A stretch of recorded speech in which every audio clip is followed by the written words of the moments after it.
Patologías del riñón. Las nefropatías van a afectar los glomérulos, los túbulos, el intersticios y los vasos sanguíneos. Las glomerulopatías van a estar asociadas a trastornos inmunológicos, mientras que las patologías que afectan los túbulos intersticiales son producidas por agentes tóxicos e infecciosos. La afectación de todos los componentes renales, sin importar la estructura afectada de inicio, va a llevar a insuficiencia renal.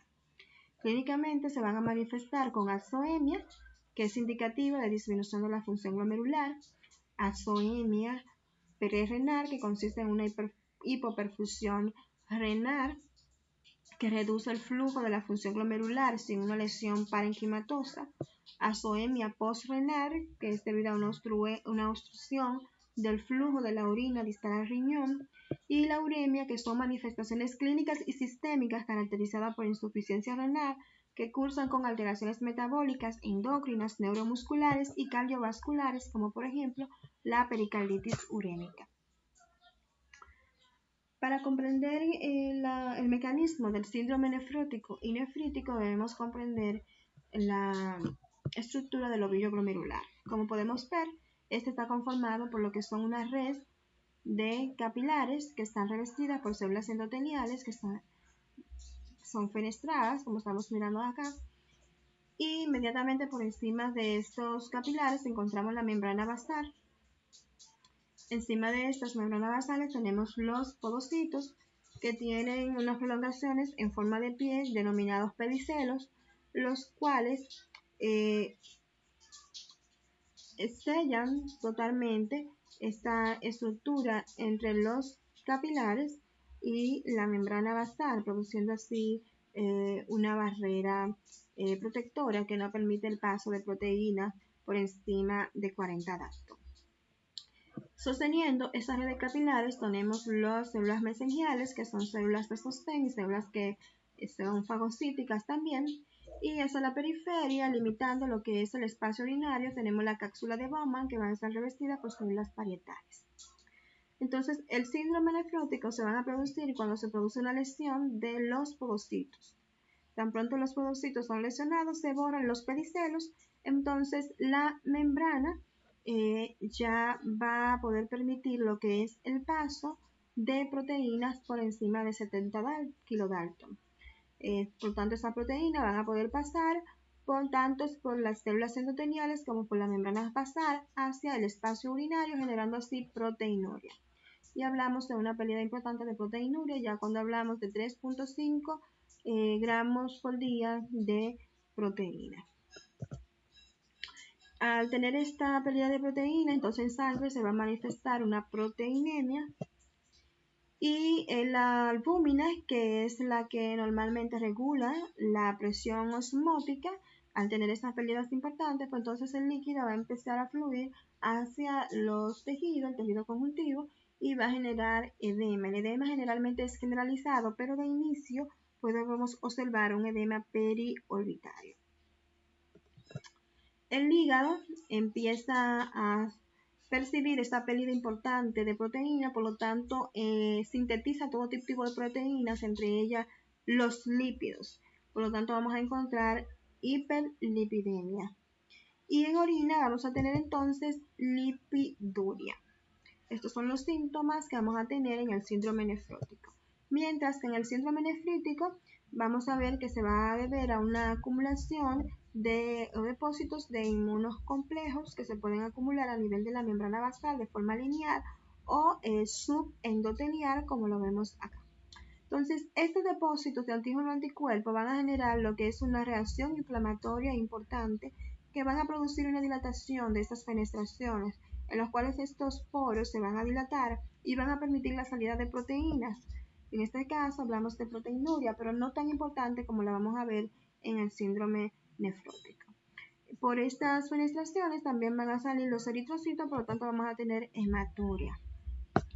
La inflamación va a disminuir la función glomerular, por lo tanto el paciente no va a tener una orina normal. Vamos a ver en estos pacientes manifestándose con oliguria. y en estos casos las concentraciones de orina por día va a ser por debajo de 500 mililitros. También la tasa de perfusión va a estar disminuida, por lo tanto se va a activar el sistema renina-angiotensina que contiene la angiotensina 2, lo cual es un potente vasoconstrictor que va a pasar a la circulación y esta va a aumentar la presión arterial. Por lo tanto, estos van a ser los signos que van a caracterizar el síndrome nefrítico. Entonces, las glomerulopatías que van a producir el síndrome nefrítico van a tener un patrón granular. En el caso de que estos depósitos de inmunocomplejo a nivel subendotelial van a tener un depósito granular y estos se pueden deber por agentes microbianos. Los autoanticuerpos que se depositan frente a los complejos de la membrana basal glomerular van a producir un daño grave a nivel de la membrana basal y estos van a tener un patrón lineal. En el síndrome nefrótico, las glomerulopatías se van a producir por lesiones de lo que son los podocitos, lo cual provoca un borramiento de los pedicelios y eso hace que se pierdan las proteínas hacia el espacio urinario. El tipo de glomerulonefritis más frecuente que podemos ver asociada a síndrome nefrítico es la glomerulonefritis postinfecciosa aguda. En el síndrome nefrótico vamos a ver diversas causas que pueden conllevar al síndrome nefrótico. Tenemos dentro de las glomerulopatías primarias están la nefropatía membranosa, que representa el 30% en adultos, mientras que la enfermedad de cambio mínimos representa el 65% en niños. La glomeruloesclerosis segmentaria y focal se presenta en un 35% en adultos. Existen otras enfermedades sistémicas con manifestaciones renales, como son la diabetes mellitus, la amiloidosis, el lupus eritematoso sistémico, las ingestiones de fármacos, como son la penicilamina, las infecciones como el paludismo, el sífilis, la hepatitis B y el VIH, el cáncer como el carcinoma y el melanoma, y las enfermedades misceláneas, como pueden ser las alergias y las picaduras de abeja. Entonces, estas glomerulopatías van a tener diferentes patrones que se van a deber a lo que son la afectación del glomérulo, que pueden tener diferentes patrones como son difusos, focales, globales y segmentarias, como también las proliferaciones de las células que revisten cada una de las estructuras que vamos a ver en el ovillo glomerular y vamos a ver los patrones que se forman en cada una de estas. Por ejemplo, cuando hablamos de la afectación de los glomérulos, vamos a ver diversos patrones. Vamos a ver un patrón difuso cuando se afectan todos los glomérulos o más del 50% de los glomérulos en una muestra. Hablamos de un patrón focal cuando se afectan menos del 50% de los glomérulos. Y hablamos de un patrón global cuando se afecta un ovillo glomerular completamente, y hablamos de un patrón segmentario cuando ese ovillo glomerular se afecta parcialmente. Por ejemplo, en esta lámina podemos ver, hablamos de una afectación difusa cuando todos los glomérulos o más del 50% de ellos están afectados, y es focal cuando solo una parte de esos glomérulos en todas las muestras están afectados. ¿Okay? Hablamos de una afectación segmentaria cuando un ovillo glomerular, como estamos mirando acá, está afectado parcialmente, es segmentario. Y hablamos de una afectación global cuando un ovillo glomerular está afectado totalmente. Entonces, por ejemplo, acá tenemos un ovillo glomerular que tiene una afectación segmentaria. Vemos que en esta muestra solamente tenemos un ovillo glomerular, entonces hablamos de una glomerulonefritis focal porque son menos del 50% de los glomérulos afectados, y es segmentaria porque ese ovillo glomerular está afectado parcialmente. Entonces, la glomerulonefritis focal y segmentaria se va a asociar a VIH, a consumo de heroína y vamos a ver mutaciones en las proteínas del citoesqueleto y la podostina del APOR1. Es más frecuente en adultos y es el desencadenante habitual en niños. La glomerulopatía colapsante es una manifestación grave y de mal pronóstico. En la nefropatía membranosa vamos a ver un engrosamiento de la pared capilar con depósitos subepiteliares en un patrón de espiga y cúpula. La inmunofluorescencia permite ver esos depósitos granulares. Aquí vemos que hay un engrosamiento de la membrana, totalmente, del ovillo glomerular. Y en cuanto a las proliferaciones, vamos a ver que esas proliferaciones pueden ser de los mesangios, pueden ser de las células endoteliales y pueden ser de las células parietales. Entonces, cuando la proliferación es mesangial, vamos a ver que las células mesangiales van a tener proliferaciones de más de 4 núcleos, como estamos mirando acá. Y estas proliferaciones, pues entonces, pueden sellar o delimitar lo que es el espacio urinario, como estamos mirando aquí. Las proliferaciones de las células endoteliales, acá como estamos mirando acá, pueden sellar la luz de las capilares, como estamos mirando acá. Y vemos acá también el espacio urinario está siendo obstruido. Vemos que estas proliferaciones pueden desencadenar, principalmente las endoteliales, pueden desencadenar necrosis. Y las proliferaciones de las células parietales y viscerales van a sellar todo lo que es el espacio urinario, como estamos mirando acá en esta imagen.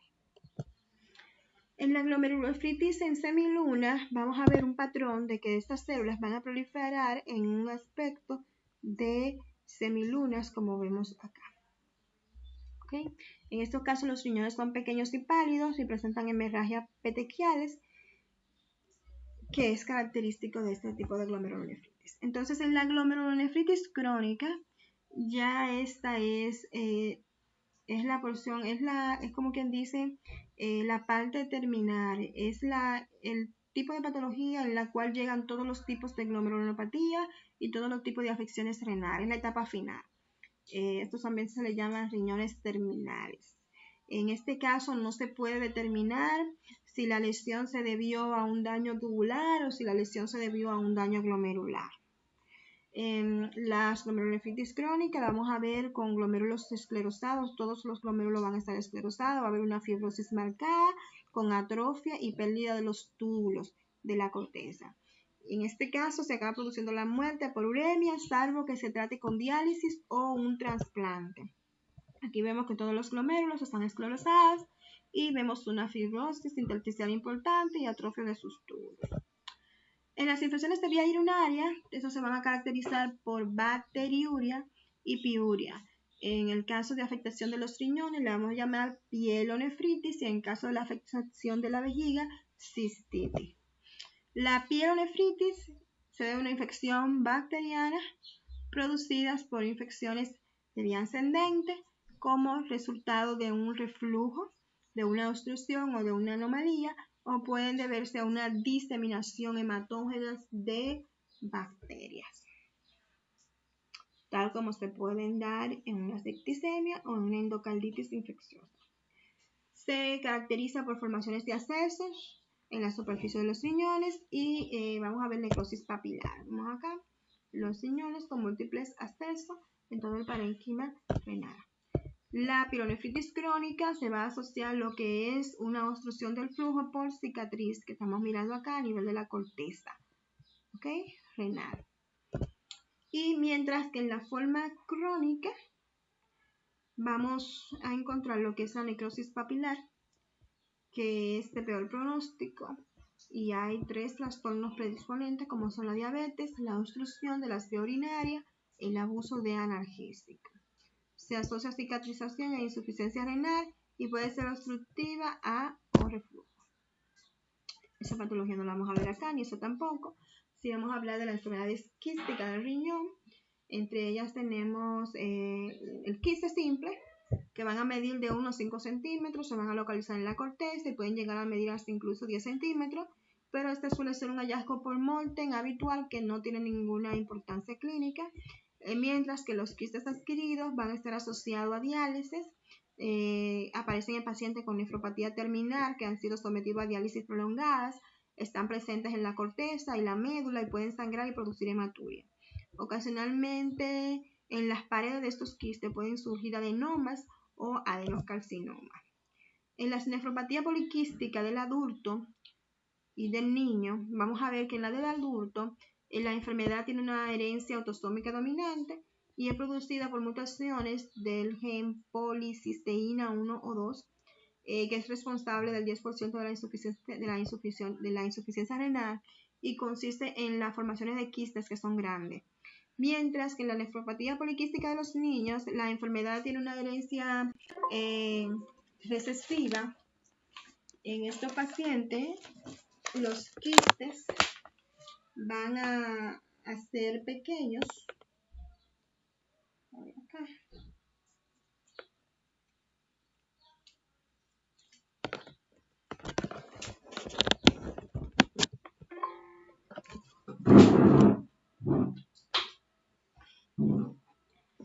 Okay. Van a ser pequeños y las mutaciones van a ser de la fibrocisteína, que se van a asociar a anomalías genéticas.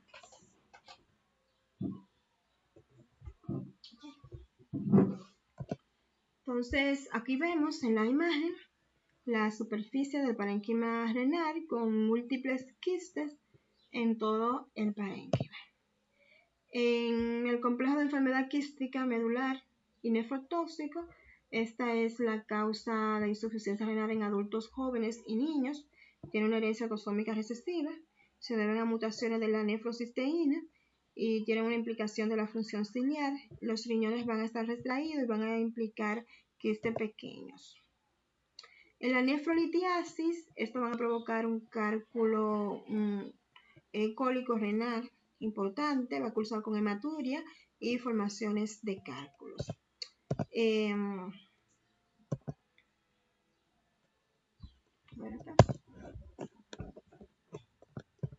Si pasa esto.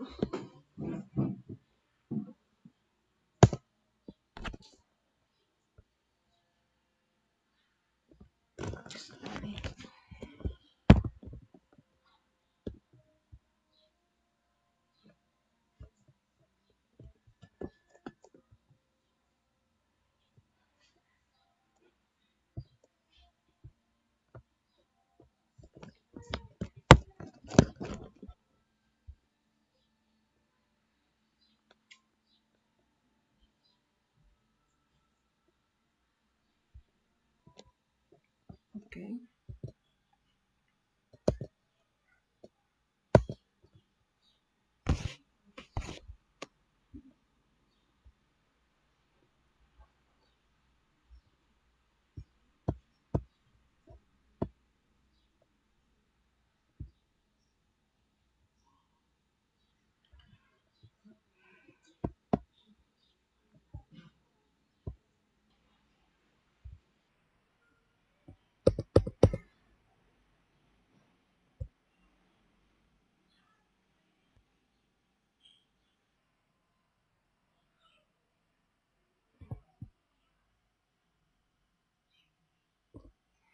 Ok, entonces vamos a ver